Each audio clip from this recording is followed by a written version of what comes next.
Hello नमस्कार, आप लोग का फाइनल एग्जाम में स्वागत है। और यहाँ पर देखेंगे एग्रीकल्चर बॉटनी के इंपॉर्टेंट क्वेश्चंस की सीरीज को। तो ये टेस्ट इसका पहला है, तो फटाफट आप लोग जुड़ेंगे और इसके देखेंगे वन बाय वन सभी क्वेश्चंस को बढ़ेंगे हम यहाँ पे। पहले क्वेश्चन की तरफ उससे पहले आपको टेलीग्राम पे जुड़ जाना है ताकि आपको इसका PDF मिल जाए विद आंसर की। तो शुरू करेंगे अपने वीडियो को और पहला क्वेश्चन आपकी स्क्रीन पर आ रहा है, तो आप इसका जवाब करेंगे। टाइमर आपका स्टार्ट है, तो फटाफट आप लोग को बताना है कि इसका सही उत्तर क्या है।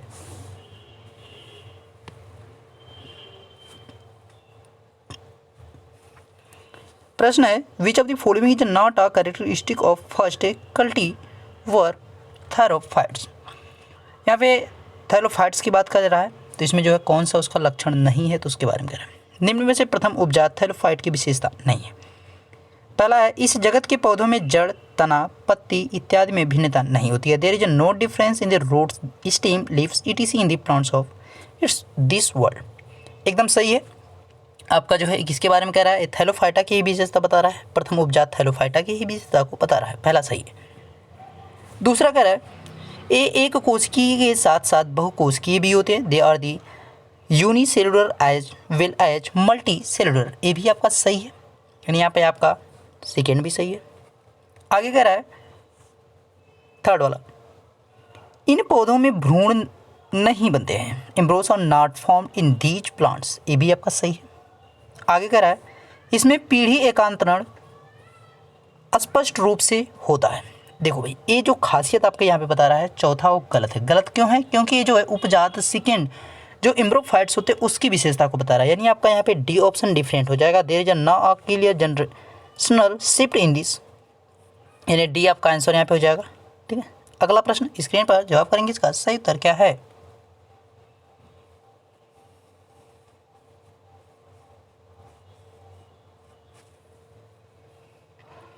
प्रश्न, which of the following is an example of the cotyledon endosperm. निम्न में से कौन एक बीजपत्री भ्रूण पोषी का उदाहरण है।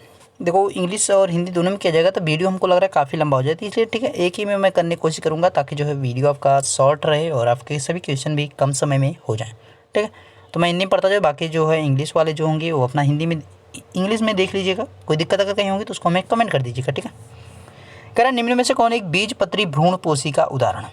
तो यहाँ पे उदाहरण के तौर पर बात करेंगे, देखिए चना, मटर, सोयाबीन, ये सब कैसे होते हैं, द्विबीजपत्री होते हैं। लेकिन आपका जो इसमें ऑप्शन दिख रहा है मक्का, वो आपका क्या होता है, मक्का हो गया, ज्वार हो गया, धान हो गया, ये सब कैसे होते हैं, एक बीजपत्री भ्रूण पोषी होते हैं। यानी सी ऑप्शन यहाँ पे आपका सही है, मेज आपका सही आंसर।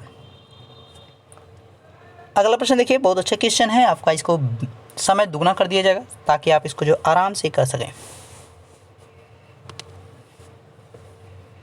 चलिए भाई, समय आपका बढ़ा दिया जा रहा है, देखिए इसको और इसका जवाब करिए आप लोग, इसका सही उत्तर क्या होगा। इंग्लिश और हिंदी के लिए मैंने जो है एक ही जगह पे लिखा है, तो उसको परेशान नहीं होना कि इंग्लिश में कहाँ पे है। तो सही सुमेलित करना है सूची 1 का सूची 2 से। देखिए, कुंभ रूपी जो जड़ें होती हैं वो किस प्रकार की होती हैं, तो भाई वो जो है आपका सलजम में होती हैं। यानी आपका ए का जो है किस में जाएगा, थर्ड में जाएगा। ए का थर्ड में देख सकते हो, 2 ऑप्शन में आपका पहला और बी वाला, यानी 2 ऑप्शन आपके वैसे कट गए सीधे सीधे, बी यहाँ पे सी और डी। अब ए और यहाँ पे बी में से कोई ना कोई आंसर होगा। संकर रूपी जो जड़ें होती है वो किस में होती है, गाजर में होती है। यानी बी का 2 में ए भी आपका सही है और ए भी आपका सही है। गांठदार जो जड़ें होती हैं वो किस में पाई जाती हैं, तो यहाँ पे अगर बात करेंगे गांठदार जड़ों की तो किस में पाई जाती हैं, सही आंसर आपका कहता है मैनी हॉट में पाई जाती हैं। श्वसन मूल जो होती है वो सुंदरी में पाई जाती है, यानी आपका यहाँ पे देख सकते हैं बी में सी का 4 और डी का 1, यानी आपका यहाँ पे बी ऑप्शन सही है। ठीक है, बी ऑप्शन सही हो जाएगा। ए का 3, बी का 2, सी का 4, डी का 1। अगला प्रश्न स्क्रीन पर,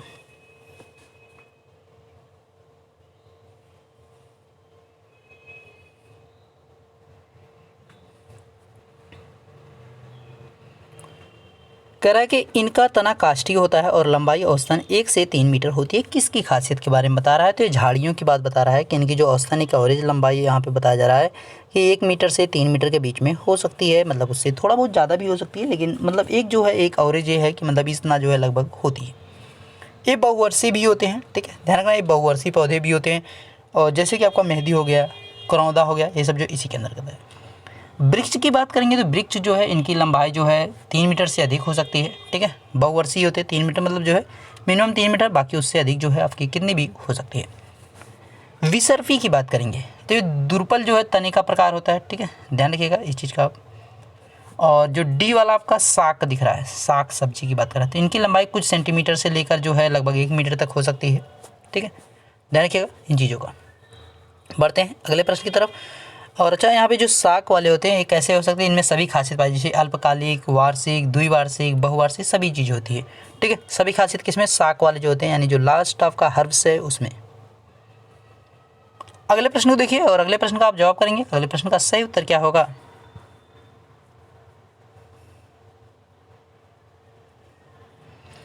प्रश्न, निम्न में से तने का रूपांतरण का प्रकार नहीं है। तने का जो है रूपांतरण का प्रकार नहीं कौन सा है, तो तने के भूमिगत रूपांतरण, तने के उपवायवीय रूपांतरण, तने के वायवीय रूपांतरण। होते कितने रूपांतरण है, यहाँ पे 3 उसके होते हैं, तो आपका चौथा जो है इसमें तने के कायस्थ रूपांतरण, ये आपका गलत हो जाएगा, यानी यहाँ पे डी ऑप्शन सही है।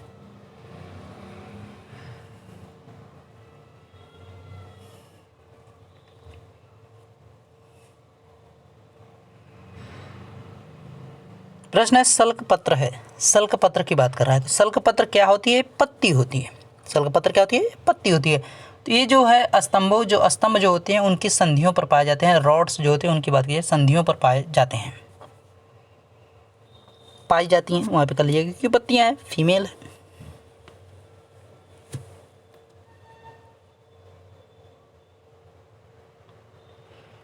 प्रश्न है, निम्न में से बहुशिरीय अपसादी का उदाहरण है। बहुशिरीय अपसादी का जो उदाहरण है वो आपका इसमें कौन सा है, उसके बारे में हम यहाँ पे बात करेंगे।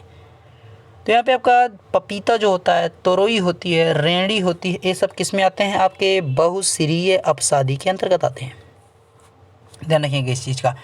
और जो तेज पत्ता होता है वो बहुशिरीय में ही आता है, ठीक है, वो आपका अवसादी में आएगा, ठीक है। ये अपसादी है वो अवसादी होता है, तो तेज पत्ता जो होता है वो अवसादी में आएगा, तो ध्यान रखिएगा। और ये सभी जो है आपके पपीता हो गए और तोरई हो गया, रेड्डी हो गया, तेजपात, ये सभी जो है किसके एग्जाम्पल के तौर पर, जलिका रूपी के तौर पर आएंगे, ठीक है, जलिका रूपी के तौर पर आते हैं। आगे बात करेंगे। और जैसे आपका यहाँ पे गन्ना दिख रहा है, गन्ना जो है अपसादी है, समांतर में आता है, ठीक है, तो ध्यान रखेंगे इस चीज़ का।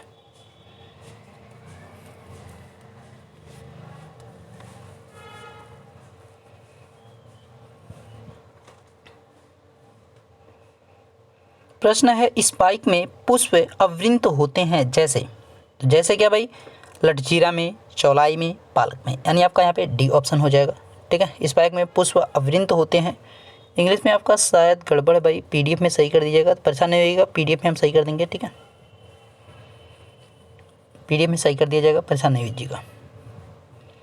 बढ़ते हैं अगले प्रश्न की तरफ। और अगला प्रश्न आपका स्क्रीन पर आ रहा है और उसका आप जवाब करेंगे, सही उत्तर क्या है।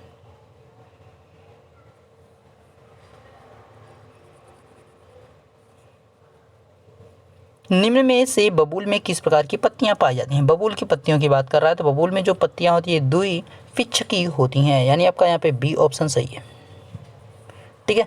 जो एक आपका होता है, ठीक है, एक पिच्छकी में वो कौन कौन आएगा, इमली हो गया, जैसे आम हो गया, ये सब जो है इसमें आते हैं, इमली, आम। त्रिपिच्छकी की बात करेंगे तो सहजन जो होता है उसकी बात की जा रही है। बहुपिच्छकी में कौन हो जाएगा, धनिया हो गया, सौंफ हो गया, ये सब आएंगे, ठीक है, धनिया, सौंफ। अगले क्वेश्चन की तरफ बढ़ते हैं। अगला क्वेश्चन स्क्रीन पर, जवाब करना इसका सही उत्तर क्या है।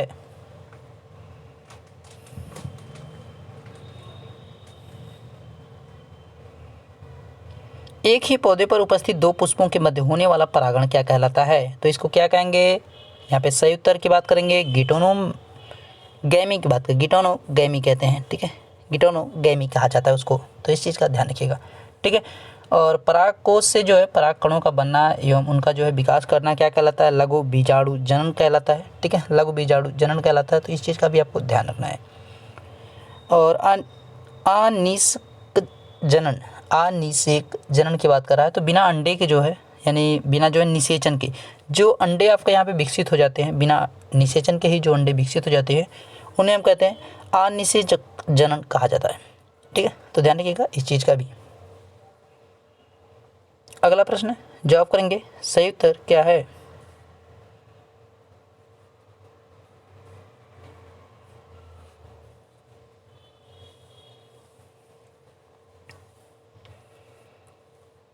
सर्वलिंगी का उदाहरण है, सर्वलिंगी के उदाहरण की बात कर रहे हैं तो सर्वलिंगी में कौन आएगा, यहाँ पे सही उत्तर की बात करेंगे आम आएगा। ठीक है, सर्वलिंगी में आम आएगा। एक लिंगाश्रय में आपका परवल हो जाएगा, पपीता हो जाएगा। ये आपके परवल और पपीता एक लिंगाश्रय में होते हैं। ठीक है, एक लिंगाश्रय में। खरबूज की बात करेंगे तो खरबूज जो उभय लिंगाश्रय में होता है, तो ध्यान रखिए उभय लिंगाश्रय होता है कौन, खरबूज।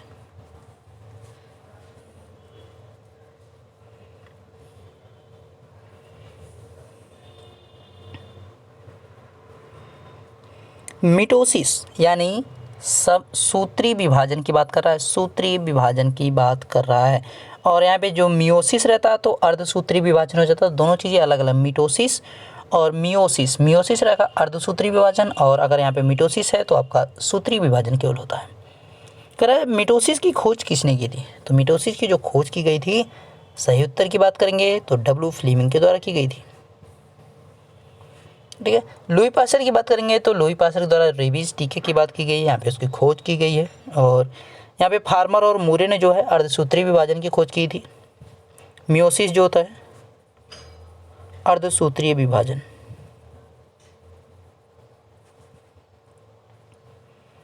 अगला प्रश्न देखिए और इसका आप जवाब करेंगे, इसका सही उत्तर क्या है।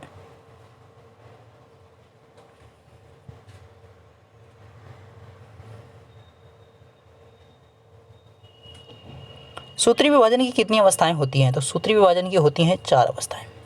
सूत्री विभाजन की 4 अवस्थाएं, पूर्वावस्था, मध्यावस्था, पाश्चात्यावस्था, अनंत्या अवस्था। तो ध्यान रखेंगे सारी चीज़ों को। प्रोप्लास्ट होता है, मेडोप्लास्ट होता है, और एरोप्लास्ट होता है, और टेलोप्लास्ट होता है। तो इन चीज़ों का ध्यान रखिएगा। 4 अवस्थाएं होती हैं, तो सभी को याद रखिएगा, पूर्वा, मध्य और पश्चात और अंत्या।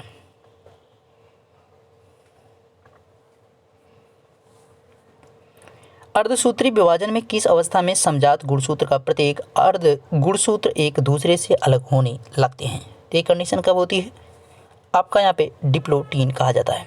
ठीक है, तो किस अवस्था में, डिप्लोटीन की जब अवस्था होती है तो उस कंडीशन में ऐसा होता है आपका।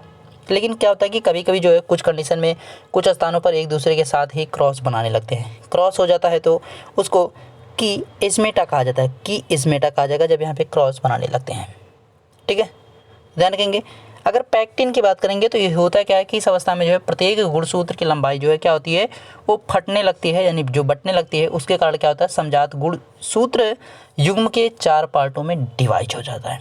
ठीक है, जो लंबाई यहाँ पे फटने लगती है यानी जो बटने लगती है, उससे क्या होता है कि समजात जो गुणसूत्र होते हैं वो 4 जो है क्रोमेटिड में दिखाई लगते हैं। 4 जो है क्रोमेटिड में,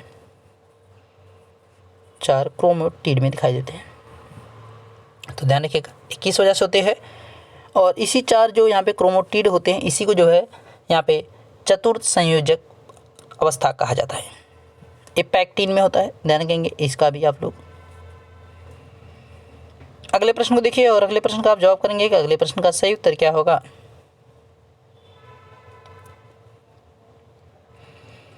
किसी पौधे के मुरझाने की घटनाओं का सही क्रम है। पौधे जो होते हैं उनके मुरझाने का जो सही क्रम होता है क्या होता है, बाह्य परासरण और जीव द्रव्य कुंचन, अस्थायी और अस्थायी मुरझाना। यानी आपका यहाँ पे सी ऑप्शन दिख रहा है सही। ठीक है, सी ऑप्शन। अगला प्रश्न स्क्रीन पर जवाब करेंगे आप लोग, इसका सही उत्तर क्या है।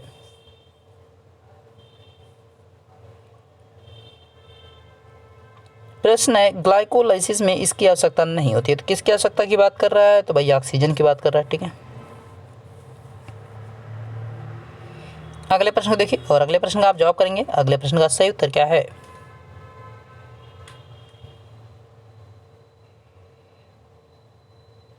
प्रश्न है क्षतिग्रस्त ऊतकों में श्वसन की दर अस्थायी रूप से कैसी हो जाती है। तो कैसी हो जाती है, यहाँ पे तीव्र हो जाती है, फास्ट हो जाती है, ध्यान रखना तेज हो जाती है। श्वसन की दर कैसी हो जाएगी, तीव्र हो जाएगी, फास्ट हो जाएगी।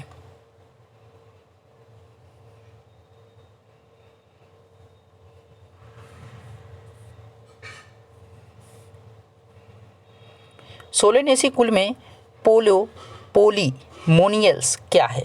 सोलेनेसी कुल में दिखाया गया है, कह रहा है कि पोलीमोनियल्स जो होता क्या है भाई, तो गण की बात कर रहा है, वो गण होता है। ठीक है, वो जेनस होता है, जिसमें आपका जैसे कि आलू हो गया, बैगन हो गया, टमाटर, वो सब सोलेनेसी कुल में आते हैं। तो इनका भी ध्यान रखिएगा।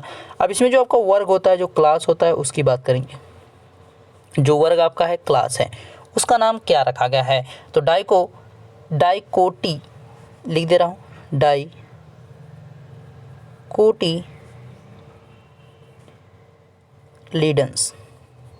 ठीक है, ये आपका वर्ग है। अब यहाँ पे उपवर्ग की अगर बात करेंगे, उपवर्ग की अगर आप बात करेंगे तो उपवर्ग आपका क्या है? गैमनीपेटली है, गैमीपेटली है, ठीक है। और यहाँ पे जो श्रेणी आपकी है वो आपकी श्रेणी क्या दे रखा है? तो श्रेणी की अगर आप बात करेंगे तो बाइका होता है, ठीक है, बाइको नहीं बाइका होता है, बाइका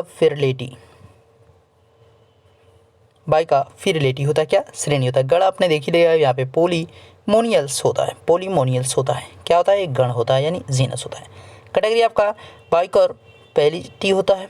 और उपवर्ग की बात करेंगे तो गैमीफेटेली होता है। और यहाँ पे वर्ग की बात करेंगे डाइकोटिलीडन्स होता है। थोड़ा नाम टफ है तो उनको आप 1-2 बार बोलेंगे तो आपको अपने आप याद हो जाएगा, ठीक है।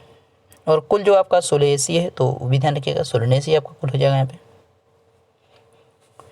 कुकुरबिटेसी कुल में नर पुष्प सूत्र है। नर पुष्प जो यहाँ पे सूत्र जो होता है वो क्या है आपका? यहाँ पे उसके बारे में पूछा गया है। तो सही उत्तर इसमें क्या हो जाएगा? तो आपका देखिए डी ऑप्शन यहाँ पे, सॉरी सी ऑप्शन जो है वही आपका यहाँ पे सही है, ठीक है, सी ऑप्शन सही है। आपका किसके लिए? नर पुष्प के लिए है। और जो EBR आपका यहाँ पे दे रखा ए वाला, ए आपका किसके लिए? ए आपका मादा के लिए, यानी आपका फीमेल के लिए, ध्यान रखेंगे इस चीज़ का भी। और ई वाले की बात करेंगे तो लिगुमिनेसी कुल की है, ठीक है, लिगुमिनेसी कुल। और यहाँ पे पुष्प सूत्र का है फार्मूला, ठीक है, पुष्प सूत्र का। और ए वाले की बात करेंगे तो एक किसका? आपका सोलेनेसी का है, ठीक है, ध्यान रखेंगे इस सोलेनेसी का पुष्प सूत्र। सी ऑप्शन इसका सही था, ध्यान रखेंगे। अगला प्रश्न आपकी स्क्रीन पर है और आप इसका जवाब करेंगे कि इसका सही उत्तर क्या है।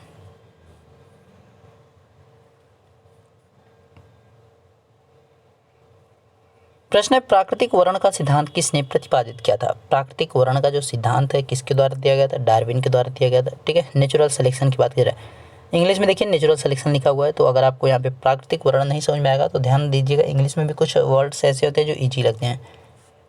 स्लीडन के द्वारा क्या किया गया था? कोशिका सिद्धांत की खोज की गई थी। और रॉबर्ट ब्राउन ने जो है कोशिका केंद्रक की खोज की थी। लैमार्क की बात करेंगे तो अर्जित जो यहाँ पे उपार्जित जो आपके यहाँ पे अंग होते हैं उनकी बात की जा रही है, ठीक है। अर्जित जो लक्षणों का सिद्धांत है, उपार्जित लक्षणों के सिद्धांत के बारे में बताया किसने? लैमार्क ने।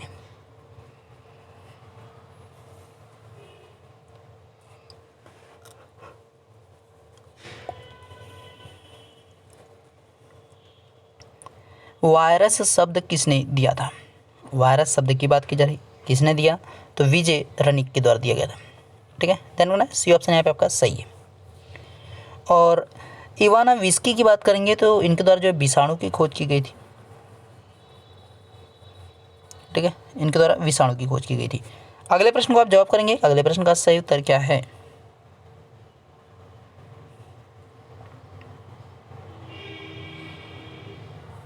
कोशिका चक्र का सही क्रम है, तो कोशिका चक्र का जो सही क्रम होता है वो आपका होता है सी G1 और S और S G2 और M।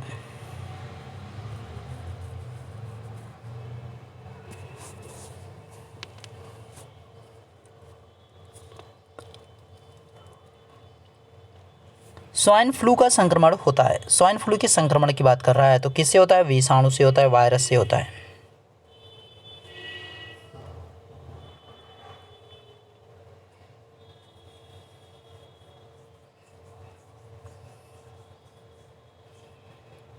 मूल कलम किस पौधे में लगाई जाती है?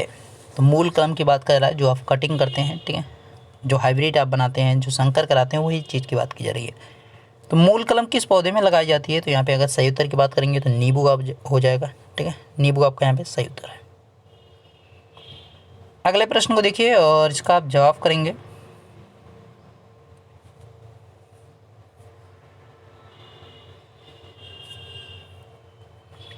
निम्न में से रस्ट फैलाने वाला कवक है, तो रस्ट देखिए जो फैलाने वाला एक ही कवक आपका है पक्सीनिया आपका दिख रहा है यहाँ पे, ठीक है। ऑप्शन में जो दिख रहा है आपका एक ही कवक दिख रहा है, पक्सीनिया होता है। एगेरिकस की बात करेंगे तो ये जो है एक मशरूम कवक होता है। कैसा होता है? मशरूम कवक होता है। तो आपसे ऐसे भी डायरेक्टली पूछ सकता है कि एगेरिकस कवक जो है किससे संबंधित है, तो आपका मशरूम से होता है। म्यूकर की बात करेंगे तो म्यूकर जो होते हैं ये भी एक प्रकार का कवक है, लेकिन होता क्या है कि ये सड़ी गली चीज़ों पर उगता है, ठीक है। तो ध्यान रखेंगे सड़ी गली चीज़ों से आपका यहाँ पे म्यूकर हो जाएगा, उस पर जो है उगने वाला है। तो आपके भाई सभी क्वेश्चन भी इसी के साथ कंप्लीट हो चुके हैं और वीडियो भी कंप्लीट हुआ, और इसी के साथ आप पीडीएफ के लिए टेलीग्राम पर जुड़े ताकि आपको वहाँ पे इसका पीडीएफ मिल सके। मिलते हैं नेक्स्ट वीडियो में, तब तक देखते रहिए final exam with Ashish sir. Thank you.